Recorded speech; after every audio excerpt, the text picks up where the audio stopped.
If every walk feels like a tug-of-war, you are not alone. Your dog is probably not being stubborn. They are practicing a pattern that works. Today, I'll show you how to change that without yelling, leash jerks, or frustration. Before we get into it, here is what is really happening on the leash. Dogs pull because pulling often gets them closer to what they want. A smell, a mailbox, another dog, a patch of grass pawn australis, all of that can reward pulling. So if the leash gets tight and the walk still moves, the pulling just got practiced again.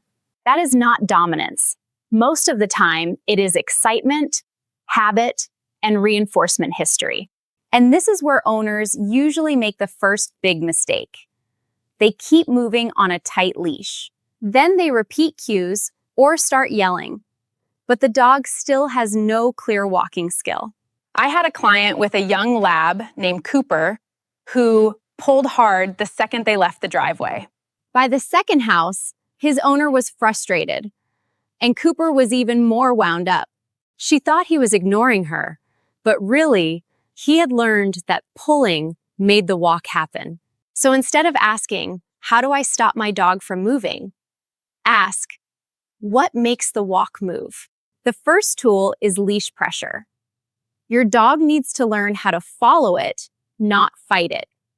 And there's A's of buzzwordy, and I do not teach first that for the first time on a busy walk. Start in your house, hallway, or quiet yard where your dog can actually think.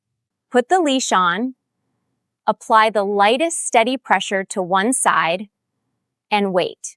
The second your dog shifts toward that pressure, mark it right there. Then reward close to your leg so the answer becomes clear. Repeat a few easy reps on both sides and keep the session short. Do not reel your dog in. Let your dog discover the answer. A dog that understands leash pressure feels clearer and less conflicted. The second tool is the reward zone, the place beside you where good things happen. Pick the side you want and make that spot valuable over and over again. Ichra says, if you reward out in front, you may accidentally pull your dog forward. So pay right beside your leg where you want your dog to keep returning. At first, reward one step, then two, then three. Build the pattern, not perfection. And practice it while moving, because walking is a moving skill. Now let's talk about the third tool, the reset walk. The moment the leash gets tight, do not march forward through the mistake. Stop, make a soft turn, or take a few steps back and invite your dog with you. The second your dog comes back into your zone, mark, reward, and keep the walk going. That reset is not punishment. It is information your dog can actually use. And back to Cooper. His owner used to plant her feet, talk faster, and get more frustrated. From Cooper's side, that made the walk feel more chaotic, not more clear. Once she switched to leash pressure work, reward zone, and reset walks, he started to understand. But even with good training, the environment still matters a lot.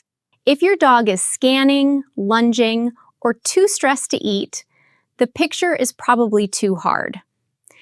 At that point, create more distance, lower your expectations, and get back to success. That is why I like short training sections inside real walks, not nonstop pressure the whole time. Do 30 seconds to 2 minutes of work. Then release your dog to sniff. Sniffing is not the enemy. You can use it as part of the reward picture. For most pet owners, the goal is not a perfect heel. It is a loose leash and easy reconnection. Use rewards your dog actually cares about: food, movement, or access to the environment. Start in the driveway, then the sidewalk in front of your house, then a quieter street. Do not jump from your kitchen straight to the busiest walking route in your neighborhood. Now, let's talk about what progress actually looks like on real walks. Progress can mean shorter pulling bursts, not zero pulling by tomorrow.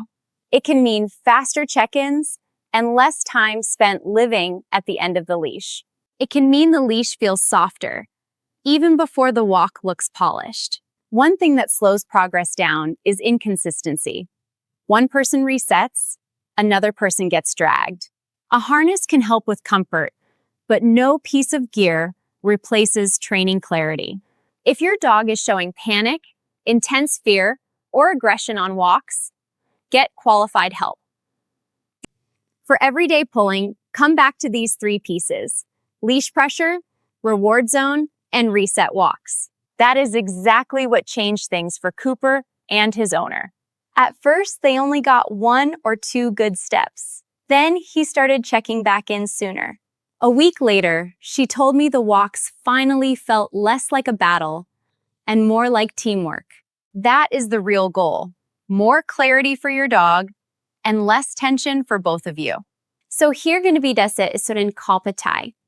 So here is what I want you to try on your next walk. Spend 1 minute on easy leash pressure reps before the walk gets hard. Then reward next to your leg for a few easy steps at a time. And every time the leash goes tight, reset calmly instead of pulling through it. Small, clean practice beats one long, frustrating walk every single time.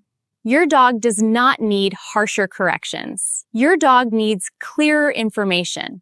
If you want, the next lesson can show you how to use food and sniffing without creating more chaos. Thanks for watching, and I hope your next walk feels easier for both of you. See you in the next one. Or Chirinan for the Sumi immersion tunnel Renesivave and Sender for Su for Fremistriken.